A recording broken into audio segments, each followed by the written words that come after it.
नमस्कार, शाम के 7 बजने वाले हैं। खबर दमदार के इस वक्त के बुलेटिन के साथ मैं हूं अनुपम। उत्तर प्रदेश में चौथे चरण के लिए अब 13 मई को 13 सीटों पर वोटिंग होनी है। जिन 13 सीटों पर सोमवार को वोटिंग होगी वहां पर शाम 6 बजते ही चुनाव प्रचार थम गया है। 13 मई को शाहजहांपुर, खीरी, धोरेरा, सीतापुर, हरदोई, मिश्रिक, उन्नाव, फरुखाबाद, इटावा, कानपुर, कन्नौज, अकबरपुर और बहराइच में वोटिंग होगी। चौथे चरण में उत्तर प्रदेश की 13 सीटों पर 130 प्रत्याशी मैदान में हैं और इन सीटों पर 13 मई को सुबह 7 बजे से वोटिंग शुरू हो जाएगी। 2019 में इन सभी 13 सीटों पर बीजेपी ने कमल खिलाया था। चौथे चरण में जिन 13 सीट पर इलेक्शन होंगे उन पर 130 प्रत्याशी चुनावी दंगल में ताल ठोक रहे हैं, जिनमें 53 प्रत्याशी करोड़पति हैं। कुल वोटर 2.46 करोड़ है, जिनमें 1.31 करोड़ पुरुष वोटर हैं और 1.15 करोड़ महिला वोटर हैं।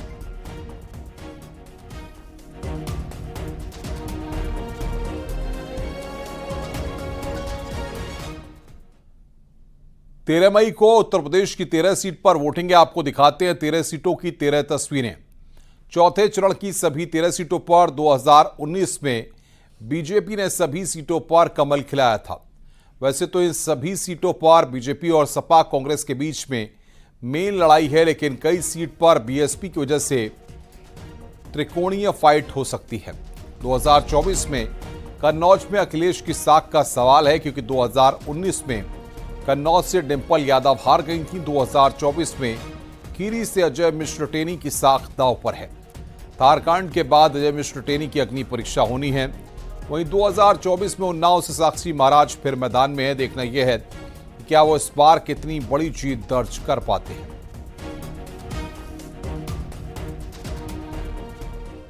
यूपी के चुनावी रण में सीएम योगी का तूफानी प्रचार जारी है। कन्नौज में मुख्यमंत्री योगी आदित्यनाथ ने चुनावी जनसभा को संबोधित किया और जनता से बीजेपी के पक्ष में वोट की अपील की। सीएम योगी ने राम मंदिर के मुद्दे को लेकर विपक्ष पर निशाना साधा। एक और इस चुनाव में राम भक्त है और दूसरी तरफ रामद्रोही है। रामद्रोहियों के स्वर भी आपको सुनाई दे रहे होंगे। कोई कहता है राम मंदिर भारत के अंदर नहीं बनना चाहिए। ये कांग्रेस के बुद्धिदाता है। समाजवादी पार्टी कहती है क्या कहती है समाजवादी पार्टी? कहती है राम मंदिर बेकार बना है।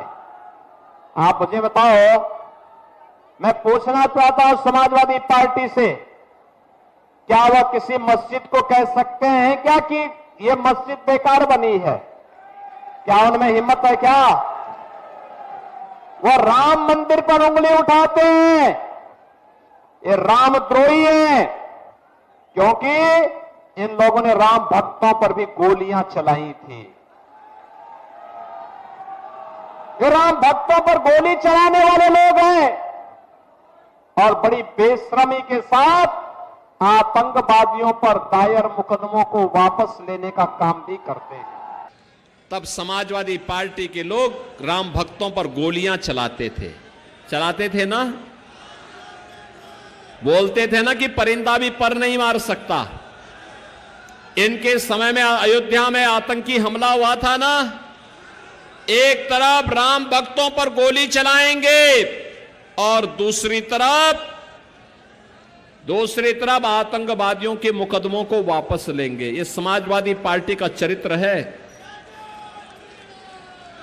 कांग्रेस ने देश की सुरक्षा के साथ खिलवाड़ किया। समाजवादी पार्टी ने प्रदेश की जनता जनार्दन की सुरक्षा के साथ खिलवाड़ किया। ये दोनों एक ही थैले के चट्टे बट्टे हैं और इसीलिए हमेशा मिलकर के फिर जोर आजमाइश करना चाहते हैं।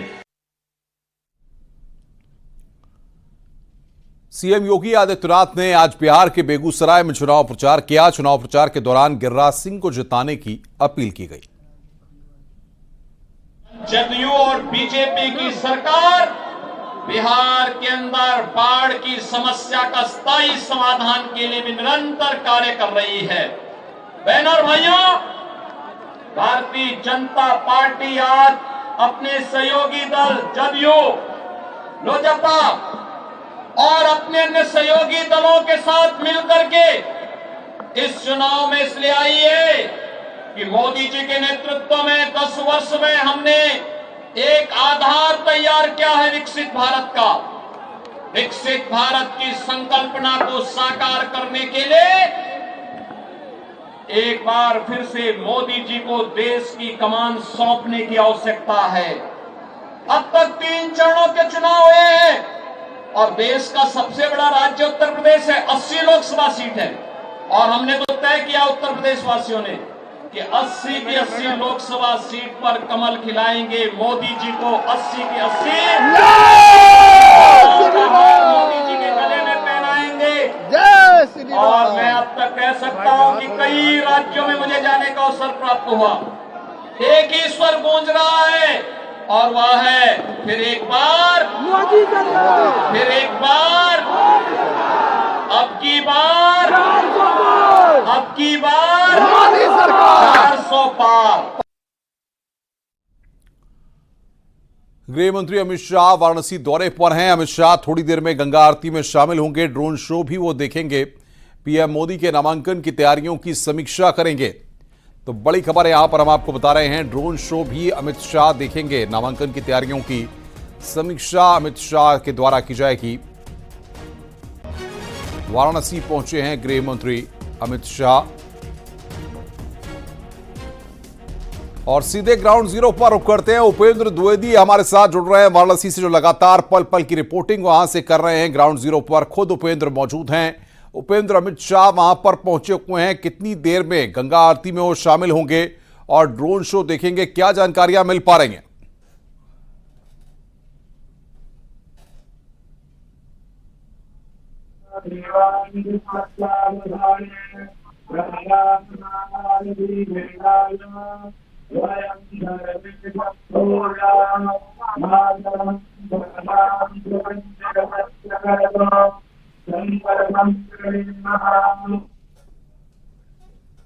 कुछ तकनीकी दिक्कत है उपेंद्र, आपकी आवाज हम तक नहीं आ पा रही है।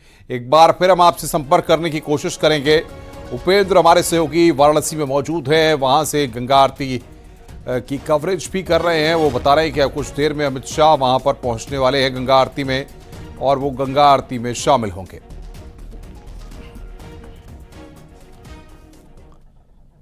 हैदराबाद में केंद्रीय गृह मंत्री अमित शाह का बहुत बड़ा बयान सामने आया। 75 की उम्र के बाद भी पीएम बने रहेंगे मोदी। मोदी जी पीएम का तीसरा टर्म भी पूरा करेंगे, ये तय है। मोदी जी जीतकर तीसरा टर्म पूरा करेंगे। बीजेपी के संविधान में 75 साल की बात नहीं लिखी है। वहीं अमित शाह ने सोशल साइट एक्स पर भी पोस्ट किया, जिसमें उन्होंने लिखा कि 2029 के बाद भी मोदी जी नेतृत्व करते रहेंगे। भैया मगर पहले एक बात समझ लो, उनकी बेस ये है कि मोदी जी को बदले जाएंगे। मोदी जी को बदलना ही नहीं है, मैंने स्पष्ट कर दिया, अब बैठ जाओ। अरे भाई, पहले मूल क्यों ऐसा बोले हैं कि 75 के बाद मोदी जी को बदलेंगे? वो तय हो चुका है, नहीं बदलना है, बैठ जाइए। वहीं बीजेपी के राष्ट्रीय अध्यक्ष जेपी नड्डा ने भी ट्वीट कर इंडी गठबंधन पर निशाना साधा। उन्होंने कहा कि विपक्ष ऐसे सवाल पूछकर देश को गुमराह करने की कोशिश कर रहा है। मोदी जी की उम्र का बहाना बना रहा है विपक्ष।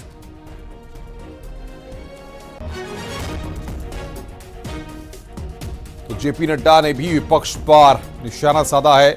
विपक्ष पीएम उम्र का बहाना बना रहा है, प्रधानमंत्री की उम्र का बहाना बनाया जा रहा है।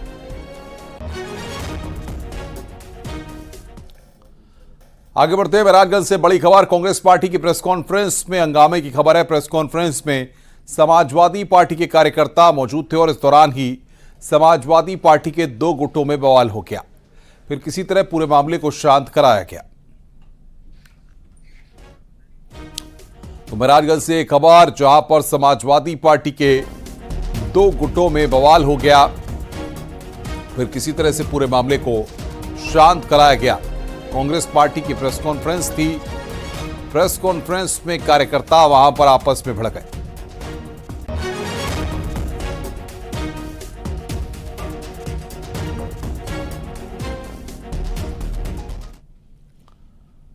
लोकसभा चुनाव के महासंग्राम के बीच बीजेपी का कुनबा लगातार बढ़ रहा है। समाजवादी पार्टी, कांग्रेस समेत दूसरे दलों में बीजेपी में शामिल होने का सिलसिला लगातार जारी है। इसी क्रम में एसपी के पूर्व सचिव प्रदीप सिंह बब्बू, पूर्व मंत्री मुकेश सोनकर, कांग्रेस के पूर्व प्रवक्ता जिशान हैदर समेत कई नेता बीजेपी में शामिल हुए। डिप्टी सीएम ब्रजेश पाठक ने लखनऊ स्थित प्रदेश बीजेपी मुख्यालय में सभी की ज्वाइनिंग कराई। संख्या में विभिन्न राजनीतिक दलों में काम करने वाले साथी समाजवादी पार्टी, कांग्रेस, बीएसपी को छोड़ करके भारतीय जनता पार्टी की सदस्यता ग्रहण कर रहे हैं। ये माननीय मोदी जी के विकसित भारत को संकल्प को पूरा करने के लिए हो रहे यज्ञ में सभी साथी अपना आहुति डाल रहे हैं। मैं सभी का हृदय से आभार प्रकट करता हूं। आप सबके आने से भारतीय जनता पार्टी को मजबूती मिली है। लाखों की संख्या में अभी तक भारतीय जनता पार्टी में बड़े सीनियर वरिष्ठ नेताओं ने पार्टी को ज्वाइन किया है। मैं सभी का हृदय से आभार प्रकट करता हूं। कोई फर्क नहीं पड़ेगा। रायबरेली भी हम जीतेंगे, कन्नौज भी प्रचंड बहुमत के साथ बीजेपी ही जीतेगी। उप मुख्यमंत्री केशव प्रसाद मौर्य ने आज अमेठी से बीजेपी प्रत्याशी स्मृति ईरानी के पक्ष में चुनावी जनसभा को संबोधित किया। संबोधन के बाद मीडिया से बातचीत करते हुए प्रियंका गांधी पर हमला बोला। साथ ही अखिलेश राहुल की जोड़ी को एक बार फिर फेल होने वाला बताया।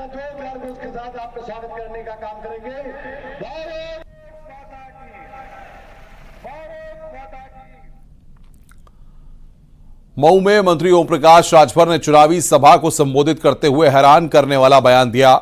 मंच से कार्यकर्ताओं को उकसाते हुए कहा कि विपक्षी पार्टी की गाड़ी जहां दिखे, उसकी गाड़ी रुकी दिखे, उसके पैसे लपक करके लूट लो।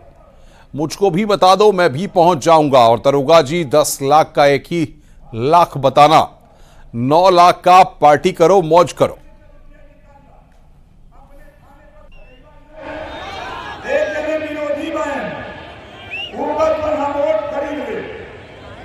हम कब्जा कर रुपया दे तो रुपया लपट के छोड़ना।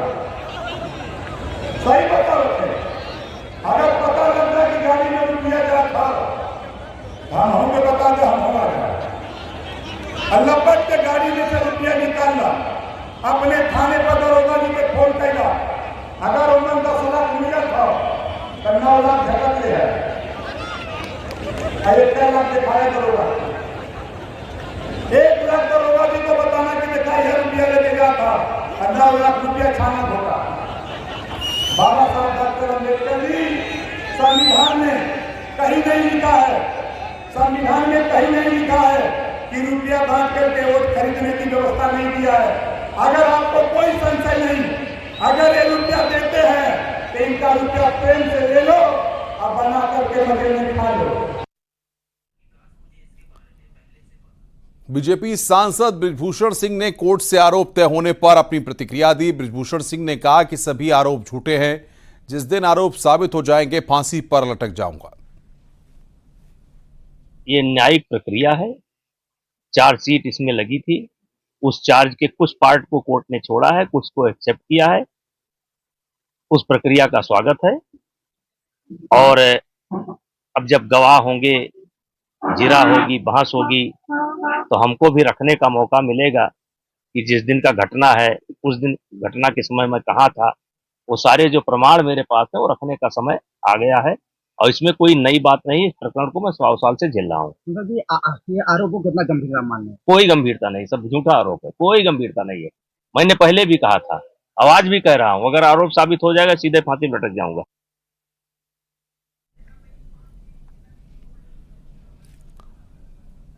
ऑल इंडिया मुस्लिम जमात के राष्ट्रीय अध्यक्ष मौलाना मुफ्ती शहाबुद्दीन रिजवी बरेलवी ने फारूक अब्दुल्ला और अखिलेश यादव पर बड़ा हमला बोला है। बरेलवी ने कहा कि कुछ नेता मुसलमानों को डरा रहे हैं। भारत में मुसलमानों को डरने की जरूरत नहीं है। कश्मीर के साबिक वजीर आला फारूक अब्दुल्ला और सपा मुखिया अखिलेश यादव अपनी चुनावी सभाओं में बार बार मुसलमानों को डरा रहे हैं और ये कह रहे हैं कि मुसलमान खतरे में है, संविधान खतरे में है, जमहूरियत खतरे में है। तो मैं इन लोगों को बता देना चाहता हूं कि भारत में मुसलमान न कभी खतरे में था, न आज खतरे में है और न भविष्य में आने वाले दिनों में मुसलमान खतरे में होगा। मुसलमान सुरक्षित है और मुसलमानों को कोई खतरा लाहिक।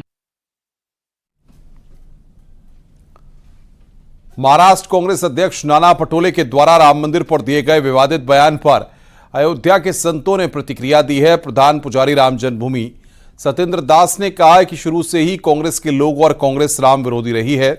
राम मंदिर का फैसला न हो पाए उसके विरोध में लगातार कांग्रेस काम करती रही है। हनुमानगढ़ी के महंत राजू दास ने कहा कि अभी तक कांग्रेस पार्टी राम मंदिर का ही विरोध करती थी।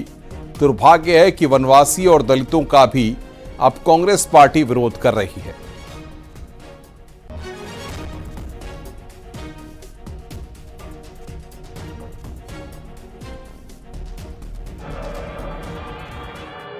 अब उसमें शुद्धिकरण की बात जो कह रहे हैं कि झूठा है, हमें शुद्धिकरण क्या है? शास्त्र के अनुसार प्राण प्रतिष्ठा हुई और इसके बाद वेद वेदांतों के यह उच्चारण करके हमें कोई चीज़ अशुद्धि है नहीं।